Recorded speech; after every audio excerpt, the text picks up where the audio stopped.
Dear student, आज के lecture में मैं डिस्कस करूंगा सिस्टम ऑफ लीनियर इक्वेशन। जो सिस्टम ऑफ लीनियर इक्वेशन है बेसिकली ये दो तरह का होता है। Number one, non homogeneous system of linear equation. Number two, homogeneous system of linear equations. मैं दोनों की बात यहाँ पर करूंगा।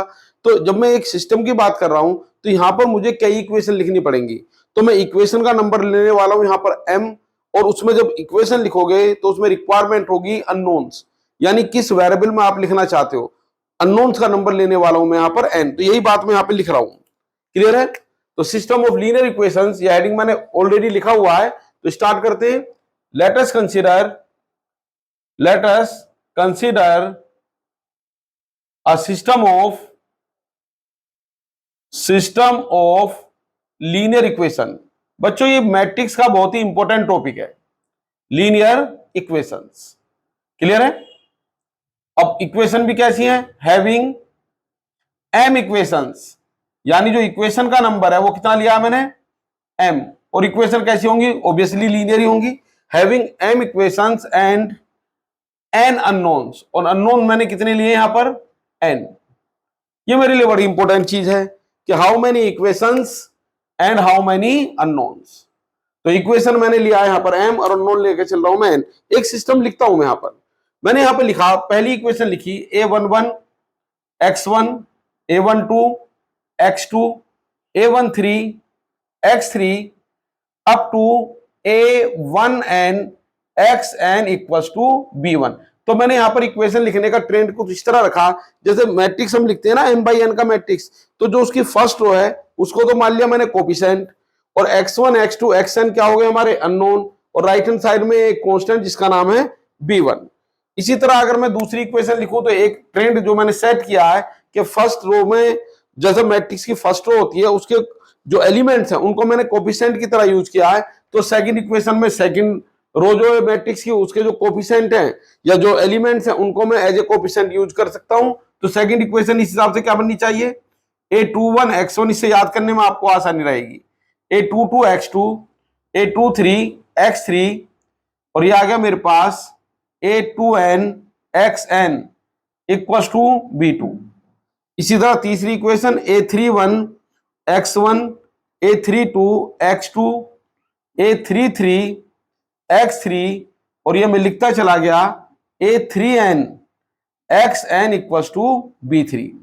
क्लियर है? कुल मिला के मुझे m इक्वेशन लिखनी है, तो मैं यहां पर आ गया mth इक्वेशन पर, डॉट डॉट लगा देता हूं। कौन सी इक्वेशन लिखने वाला हूं मैं? mth। मैंने फर्स्ट लिखी, सेकंड लिखी, थर्ड लिखी, उसके बाद इसी कंटिन्यूएशन में लिखता चला गया, और लास्ट में मैं आ गया mth इक्वेशन पर।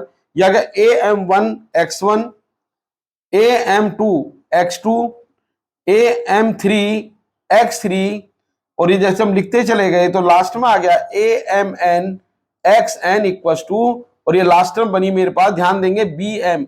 ये फर्स्ट इक्वेशन, ये हमारी कौन सी इक्वेशन है? 1, ये इक्वेशन है 2, ये इक्वेशन 3, और इसी तरह ये इक्वेशन हो जाएगी हमारी m इक्वेशन।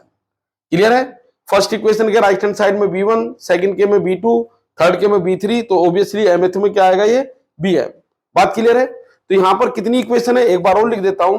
जो नंबर ऑफ इक्वेशंस है, हालांकि ऊपर लिखा हुआ है नंबर ऑफ इक्वेशंस, यहां पर आप देख पा रहे हैं कितना है? m। और नंबर्स ऑफ अननोन कितना है? नंबर्स ऑफ अननोन्स, ये भी आप देख पा रहे हैं, इनका नंबर मैंने लिया है n। अननोन से मतलब x1 x2 x3। ठीक है? तो ये चीजें यहां पर मेरे पास आई। ठीक है? और ये जो हमारे पास लिखा है मैंने सिस्टम ऑफ इक्वेशन, ये है मेरे पास m से लेकर m इक्वेशन तक। क्लियर है? अब इसी सिस्टम को मैं लिख सकता हूं मैट्रिक्स फॉर्म में, the system of linear equation. इसी के बाद मैं आऊंगा नॉन होमोजीनियस और होमोजीनियस पर।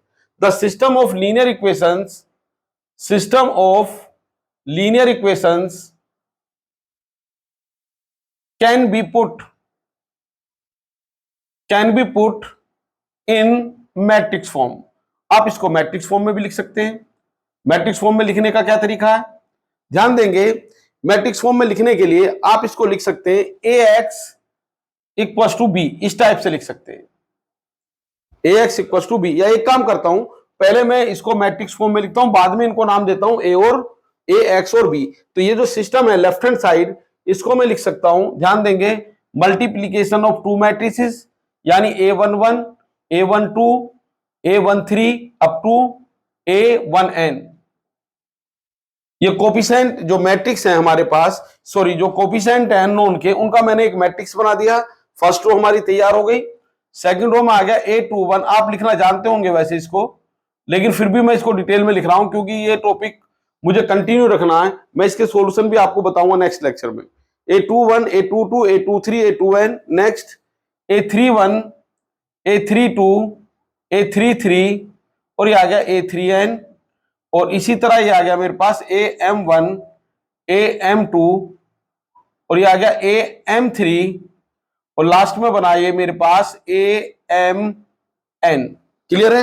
ये कोफिशिएंट मैंने लिखा और इसका मल्टीप्लाई मैंने किया एक कॉलम मैट्रिक्स में जिसका नाम है X1, X2, X3 और इनका नंबर है टोटल n। और इन राइट हैंड साइड, ये जो मेरे पास राइट हैंड साइड है, इनका एक कॉलम मैट्रिक्स बना के लिख दो, B1, B2, B3। 12th में आपने इसको पढ़ा है वैसे, B1, B2, B3 और इनका नंबर है m। क्लियर है? तो ये जो मैट्रिक्स है, ये इसको मैं कहूंगा A, मैट्रिक्स ऑफ अननोन इसको कहूंगा मैं X, और matrix of constant term of right hand side इसको मैं कहूंगा B। तो इसको मैट्रिक्स फॉर्म में जो लिखते हैं, इसको लिखने का तरीका है AX इक्वल्स टू B। अब आप समझ पा रहे होंगे यहां पर A का मतलब क्या है। जो A का मतलब है ये वाला मैट्रिक्स, ये किसको डिनोट करेगा, A को। ये वाला मैट्रिक्स किसको डिनोट करेगा, X को, और ये वाला मैट्रिक्स किसको डिनोट करेगा, B को। तो ये हमारी हो गई इसकी मैट्रिक्स फॉर्म। A का मतलब ये मैट्रिक्स कोफिशिएंट मैट्रिक्स, X का मतलब मैट्रिक्स ऑफ अननोन और B का मतलब कांस्टेंट मैट्रिक्स जो हमारे राइट हैंड साइड की हेल्प से बना है। तो यहां पर ये जो राइट हैंड साइड का मैट्रिक्स है B, ये डिसाइड करेगा कि मैट्रिक्स हमारी होमोजीनियस है या नॉन होमोजीनियस है। तो चलिए एक पॉइंट बना के मैं यहां पे लिख देता हूं। पहला, if B is not equal to null matrix, if B is not null matrix. Clear? Null matrix का मतलब every element must be 0। Then system of linear equations is known as, क्या कहलाता है, known as non homogeneous system of linear equations। Clear है? एक example मैं यहां पे लिख रहा हूं, ये एग्जाम्पल लिख दिया मैंने, ऐसे लिख देता हूं random. 3x1 5x2 11x3 equals to 7, 2x1 minus x2 plus x3 equals to 11, next 7x1 plus 5x2 plus 9x3 equals to 0। ये मैंने लिखा। ठीक है, एक सिस्टम मैंने लिखा है यहां पर मैंने 3 इक्वेशन लिए और 3 अननोन मैंने लिए हैं। अगर मैं इसको मैट्रिक्स फॉर्म में लिखूं तो क्या बनेगा ये, अगर मैं इसको मैट्रिक्स फॉर्म में लिखूं तो मैट्रिक्स फॉर्म इसका आ गया AX equals to B। That is, आप ये भी कह सकते हैं, A का मतलब क्या होगा, A का मतलब कोफिशिएंट मैट्रिक्स 3 2 7 5 -1 5 11 1 9।